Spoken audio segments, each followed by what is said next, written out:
பிதாசுதன் பரிசுத்த ஆவியின் பேராலே ஆமேன். ஆண்டவர் உங்களோடு இருப்பாராக, உம் ஆன்மாவோடும் இருப்பாராக. புனித யோவான் எழுதிய பரிசுத்த நற்செய்தியிலிருந்து வாசகம். ஆண்டவரே உமக்கு மகிமை. அதிகாரம் 6, இறை வார்த்தைகள் 67 முதல் 69 வரை. இயேசு 12 சீடரிடம், நீங்களும் போய்விட நினைக்கிறீர்களா என்று கேட்டார். சீமோன் பேதுரு மறுமொழியாக, ஆண்டவரே, நாங்கள் யாரிடம் போவோம்? நிலை வாழ்வு அளிக்கும் வார்த்தைகள் உம்மிடம்தானே உள்ளன. நீரே கடவுளுக்கு அர்ப்பணமானவர் என்பதை நாங்கள் அறிந்து கொண்டோம், அதை நம்புகிறோம் என்றார். கிறிஸ்துவின் வாழ்வு தரும் நற்செய்தி. கிறிஸ்துவே உமக்கு புகழ். எங்கள் பரலோக தந்தையே, இயேசு கிறிஸ்துவே, தூயனல் ஆவியே, தந்தையே, இந்த அருமையான காலை பொழுதிற்காக உமக்கு நன்றி சொல்லி உம்மை துதிக்கிறோம் சுவாமி.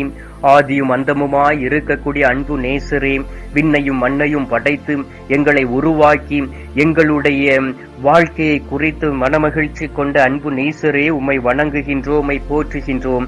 ஆண்டவராகிய இயேசு கிறிஸ்துவே, நீர் ஒவ்வொரு பிள்ளைகளுடைய வாழ்க்கையிலும் உடன்பட்டு அவர்களை பரிசுத்தப்படுத்தி புனிதமாக்கி புனித தன்மைக்கு உயர்த்தி கொண்டு இருப்பதற்காக உமக்கு நன்றி அப்பா.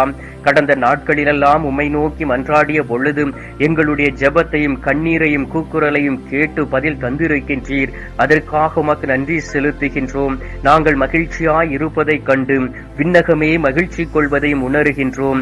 நாங்கள் பாவம் செய்யாதபடி இந்த உலகத்தில் வாழும் பொழுது விண்ணகத்திலே வான தூதர்களுக்கு இடையே பெரிய மகிழ்ச்சி வருகின்றது என்று நாங்கள் வாசிக்கின்றோம் அப்பா உமது வார்த்தைகளிலே.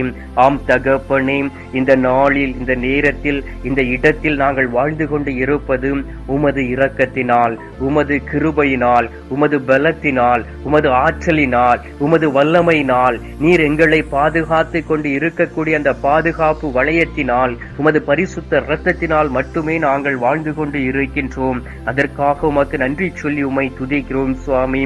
தகப்பனே, நீர் இந்த உலகத்திலே எந்த ஒரு ஆத்துமாவும் கைவிடப்படக் கூடாது என்பதற்காக, எந்த ஒரு ஆத்துமாவும் வழித்தப்பி சென்றுவிடக் கூடாது என்பதற்காக, எந்த ஒரு மனிதனும் தன்னை இழந்து போய்விடக் கூடாது என்பதற்காக நீரே எங்களை தேடி வந்து மனித குலத்தை நாடி வந்து உம்மையே தகன பலியாய் கொடுத்து அந்த கெட்சமனி தோட்டத்தில் இருந்து கொல்கத்தா என்று சொல்லக்கூடிய அந்த மலை வரை அனைத்து பாடுகளையும் அனுபவித்தீரே அப்பா. எங்களுக்காக அடித்து நொறுக்கப்பட்டீரே, குற்றுயிராக கல்வாரியிலே சிலுவையை சுமந்து கொண்டு சென்றீரே ஆண்டவரே. உமக்கு எதிராக போலியாக தீர்ப்பிட்ட பொழுதும் அதை தாங்கிக் கொண்டீரே அப்பா. ஏனென்றால் நாங்கள் மட்டுமே உமது கண் முன்பாக நின்றோம் என்பதை நாங்கள் விசுவசிக்கின்றோம். உமது பிள்ளைகள் ஆகிய நாங்கள் எங்களுடைய ஆத்துமாவை இழந்து போய்விடக் கூடாது, இந்த உலகத்திலே நாங்கள் வாழ்ந்திருக்க வேண்டும் என்பதற்காகவே நீர் எல்லாவற்றையும் பொறுத்து கொண்டீரே ஆண்டவரே. உம்மை கொடுமைப்படுத்திய நேரத்திலும், தலையிலே முள்முடியை சுமத்திய நேரத்திலும், பாரமான சிலுவையை உமது தோளிலே சுமத்திய பொழுதும் ஆண்டவரே, மன தைரியத்தோடும் பலத்தோடும் ஆற்றலோடும் வல்லமையோடும் பரிசுத்த ஆவியானவருடைய துணையோடும் தந்தையினுடைய கிருபையோடும் தாங்கிக் கொண்டு எங்களை ஒவ்வொரு நாளும் உமது இரத்தத்தினால் தூய்மைப்படுத்துகிறீரே சுவாமி. ஆண்டவரே, உமது பாடுகளை நாங்கள் இணைக்கும் பொழுது நாங்கள் எவ்வளவு ஒரு அசிங்கமான மனிதர்கள் என்பதை நாங்கள் உணர்கின்றோம். பாவம் செய்து செய்து குற்றம் புரிந்து புரிந்து உம்மை வேதனைப்படுத்தி உம்மை மீண்டும் மீண்டுமாய் கல்வாரியிலே சிலுவையை சுமக்க செய்து கல்வாரி சிலுவையிலே நாங்கள் அறைகிறோம் அப்பா. எங்களுடைய பாவத்தின் நிமித்தம் ஆண்டவரே, நாங்கள் பரிசுத்த வாழ்க்கை வாழ வேண்டும், பாவ சிக்கலில் இருந்து வெளியிலே வர வேண்டும். பாவத்திற்கு அடிமையாய் இருக்கக்கூடிய இந்த உடல் ஆண்டவரே இந்த மண்ணில் அழிந்து போகும் என்பதை அறிந்து ஒவ்வொரு நாளும் மக்களை ஏற்றுக்கொண்டு ஒவ்வொரு பிள்ளைகளுக்கும் பணிவிடை செய்து என் ஆண்டவருக்கு ஏற்ற ஒரு வாழ்க்கை வாழ்ந்து எல்லோரோடும் இணைந்து செயல்படக்கூடிய பலத்தையும் வல்லமையும் நீர் தந்திட வேண்டுமாயுமை நோக்கி செபிக்கிறேன் அப்பா. ஆண்டவரே, அநேக மக்களை நாங்கள் வெள்ளை தோற்றத்தின்படி பார்த்து தீர்ப்பளித்திருக்கின்றோம். அவர்களுடைய மனதை புரிந்து கொள்ளாதபடி வேதனைப்படுத்தி இருக்கின்றோம். அநேக பேரை நாங்கள் குற்றம் சுமத்தி இருக்கின்றோம். அநேக பேரை நாங்கள் காயப்படுத்தி இருக்கின்றோம். அநேக பேரை நாங்கள் பாவத்தில் விழ வைத்து இருக்கின்றோம். அந்த தருணத்திற்காகவும் இதோ குடும்பமாக உமது கல்வாரி சிலுவைக்கு முன்பாக நின்று ஆண்டவரே உமது கரங்களை பற்றி பிடித்து கொண்டு மன்னிப்பு கேட்டு ஜெபிக்கிறோம் சுவாமி. எங்களை நீர் பலப்படுத்திடுவீராக, திடப்படுத்திடுவீராக. தருவீராக. பலவீனங்களை அப்புறப்படுத்திடுவீராக. ஏனென்றால் நீர் கடவுளுக்கு அர்ப்பணமானவர் என்பதை நாங்கள் அறிந்து கொண்டோம். உம்மால் மட்டுமே மீட்பு உண்டு. விண்ணகத்தையும் மண்ணகத்தையும் இணைக்கக்கூடிய ஒரு பாலமாய் நீர் இருக்கின்றீர். நிலை வாழ்வை அளிக்கக்கூடிய வார்த்தைகளை நீர் எங்களுக்கு தருகின்றீர். நீர் எங்களை விட்டு ஒரு நாளும் கடந்து போகாத தெய்வமாய் இருக்கின்றீர். ஆண்டவரே, ஒவ்வொரு நாளும் அது வார்த்தைகளை கேட்கக்கூடிய வேளையிலே எங்களுக்குள் ஒரு புத்துணர்ச்சி வருகின்றது, ஒரு பலன் வருகின்றது, புதியதொரு ஆற்றல் வருகின்றது. புதியதாய் படைக்கப்பட்ட பிள்ளைகளாய் நாங்கள் இருக்கின்றோம். இந்த நாளிலும் கூட நீர் எங்களோடு இணைந்து செயலாற்றிக் கொண்டு இருக்கின்றேன். எனவேதான் அநேக மக்களை அழைத்து இந்த ஜெப வழிபாட்டிலே பங்கு கொண்டு உமது வார்த்தையின் வழியாக ஜெபிக்கக்கூடிய பாக்கியத்தை கொடுத்து இருக்கின்றீர். யார் யாரெல்லாம் விசுவாசத்தோடு இந்த ஜெப வழிபாடில் பங்கு கொண்டு என்னோடு இணைந்து உமது நாமத்தை போற்றி புகழ்ந்து பாவத்தை அறிக்கையிட்டு கண்ணீரோடு மன்றாடிக் கொண்டு இருக்கிறார்களோ அவர்களுடைய குரல் உமது திரு சமூகத்தில் கடந்து வருவனவாக. ஏனென்றால் உமது வார்த்தைகள் அனைத்தும் உண்மை உள்ளன. உமது வார்த்தை சொல்லுகின்றது, திருவெளிப்பாடு 21வது அதிகாரம் 3வது இறை வார்த்தையில், பின்பு விண்ணகத்தில் இருந்து எழுந்த பெரும் குரல் ஒன்றை கேட்டேன். அது இதோ, கடவுளின் உறைவிடம் மனிதர் நடுவே உள்ளது. அவர் அவர்கள் நடுவே குடியிருப்பார். அவர்கள் அவருக்கு மக்களாய் இருப்பார்கள். கடவுள் தாமே அவர்களோடு இருப்பார். அவரே அவர்களுடைய கடவுளாய் இருப்பார் என்று சொல்லி, ஆம் தகப்பனே, எங்களை நீர் உமது மக்களாக, உமது பிள்ளைகளாக, உமது அன்பு நண்பராக ஏற்றுக்கொண்டீரே. நீர் எங்களுக்கு கடவுளாய் இருந்து செயலாற்ற வேண்டும் ஆண்டவரே. நீர் எங்களை ஒவ்வொரு நாளும் நீதிக்கு ஏற்ற முறையில் வழிநடத்த வேண்டும் ஆண்டவரே. உமது உறைவிடம் எங்கள் நடுவில் இருக்கின்றது சுவாமி. உம்மை எங்களுடைய உள்ளத்தில் தேடாதபடி, எங்களுடைய ஆவியில் உணராதபடி வெளி அரங்கமாக நாங்கள் தேடி அலைந்து கொண்டு இருக்கின்றோம்.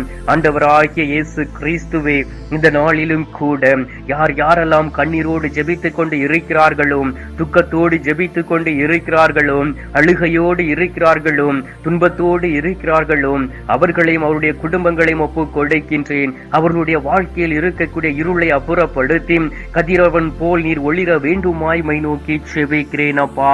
ஆண்டவரே, ஒவ்வொருடைய மனிதனுடைய வாழ்க்கையும் நாங்கள் பார்க்கும் பொழுது அவனுடைய வாழ்க்கையில் இருக்கக்கூடிய பெரிய பிரச்சனை அவனுடைய பாவமே. அவனுடைய பாவத்தின் நிமித்தம் அவன் ஒவ்வொரு நாளும் வேதனைக்கு உள்ளாகின்றான். குடும்பம் வேதனைக்குள் கடந்து செல்லுகின்றது. குடும்பம் கடன் பிரச்சனைகளுக்குள் கடந்து செல்லுகின்றது. இந்த நாளிலும் கூட ஒவ்வொரு பிள்ளைகளுடைய வாழ்க்கையில் இருக்கக்கூடிய இந்த வேதனைகளை அப்புறப்படுத்திடுவீராக. அவர்களுடைய வாழ்க்கையில் இருக்கக்கூடிய அனைத்து தடைகளை மீறி அப்புறப்படுத்தி உமக்கு ஏற்ற ஒரு வாழ்க்கை வாழ வேண்டுமாயுமை நோக்கி செபிக்கிறேன் சுவாமி. இந்த நேரத்திலும் கூட ஆண்டவரே, நோய்வாய்ப்பட்டு மருத்துவமனையில் இருக்கக்கூடிய பிள்ளைகளை ஒப்புக் கொடுக்கின்றேன். முதிர்ந்த வயதிலே மிகவும் கஷ்டத்தோடும் வேதனையோடும் இருக்கிறவர்களை ஒப்புக் கொடுக்கின்றேன். கண்ணீரோடு இந்த நேரத்திலே, இந்த நோய் எனக்கு மாறாதா? ஏன் எனக்கு இவ்வளவு பெரிய கொடுமை? பணம் இல்லையே கையில் மருத்துவ செலவுக்காக என்று ஏங்கிக் கொண்டு இருக்கக்கூடியவர்களை ஒப்புக் கொடுக்கின்றேன். ஆண்டவரே, மனிதனை உருவாக்கிய நீர் நோய்களுக்கான மருந்துகளையும் உருவாக்கி இருக்கின்றீர்.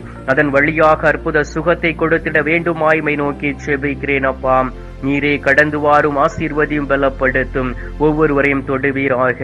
இந்த நேரத்திலும் கூட நேற்றும் இன்றும் அறித்த ஆத்துமாக்களை நினைவு கூறுகின்றோம். யாதும் அறியாத ஆத்துமாக்களை நினைவு கூறுகின்றோம். குறிப்பாக உத்திரிக்க ஸ்தலத்தில் இருக்கக்கூடிய ஆத்துமாக்களை நினைவு கூர்ந்து ஜெபிக்கின்றோம். இவர்களுக்கு உமது திரு சமூகத்திலே நித்திய இளைப்பாறுதலை தந்துவிட வேண்டுமாய்மை நோக்கி மன்றாடுகிறோம் அப்பா. இந்த அருமையான நேரத்திலே, இந்த அருமையான பொழுதிலே நீர் எங்களுடைய ஜெபங்களை கேட்டு இருப்பதற்காக உமக்கு நன்றி. எங்களுடைய ஜெபங்களை கேட்டு பதில் தந்திருப்பதற்காக உமக்கு ஸ்தோத்திரம், ஸ்தோத்திரம், ஸ்தோத்திரம். மீட்பெரும் இரட்சகருமான இயேசுவின் திருக்கரத்தில் ஒப்பு கொடுத்து எங்கள் தாய் கன்னி மரியாள் வழியாக ஜெபிக்கின்றோம். அன்பு தந்தையே, ஆமேன். பரலோகத்தில் இருக்கிற எங்கள் பிதாவே, உம்முடைய நாமம் அர்ச்சிக்கப்படுவதாக. உமது ராஜ்யம் வருக. உமது சித்தம் பரலோகத்தில் செய்யப்படுவது போல பூலோகத்திலும் செய்யப்படுவதாக. எங்கள் அனுதின உணவை எங்களுக்கு இன்று அளித்தருளும். எங்களுக்கு தீமை செய்கிறவர்களை நாங்கள் பொறுப்பது போல எங்கள் பாவங்களை பொறுத்தருளும். எங்களை சோதனை விளைவிடாதையும் தீமையில் இருந்து எங்களை ரட்சித்தருளும். ஆமேன். அம்மா தாயே, ஆரோக்கிய மாதாவே, வேளாங்கண்ணி அன்னை, அமலோற்ப தாயே, பூண்டி மாதாவே, அனுதினமும் எங்களுக்காக பரிந்து பேசும் அன்பு தாயே, தொடர்ந்து எங்களுக்காக பரிந்து பேசி விண்ணக ஆசீர்வாதத்தை பெற்றுத்தர வேண்டுமாய்மை நோக்கி ஜெபிக்கிறோம் அன்னையே. அருள் நிறைந்த மரியே வாழ்க, கர்த்தர் உடனே பெண்களுக்குள் ஆசீர்வதிக்கப்பட்டவள் நீரே. உம்முடைய திரு வயிற்றின் கனியாகிய இயேசும் ஆசீர்வதிக்கப்பட்டவரே. அச்சிஷ்ட மரியே, சர்வேசனுடைய மாதாவே, பாவிகளா இருக்கிற எங்களுக்காக இப்பொழுதும் எங்கள் மரண நேரத்திலும் வேண்டிக் கொள்ளும். ஆமேன். பிதாவுக்கும் சுதனுக்கும் பரிசுத்த ஆவிக்கும் மகிமை உண்டாவதாக. ஆதியில் இருந்தது போல இப்பொழுதும் எப்பொழுதும் என்றென்றும் இருப்பதாக. ஆமேன்.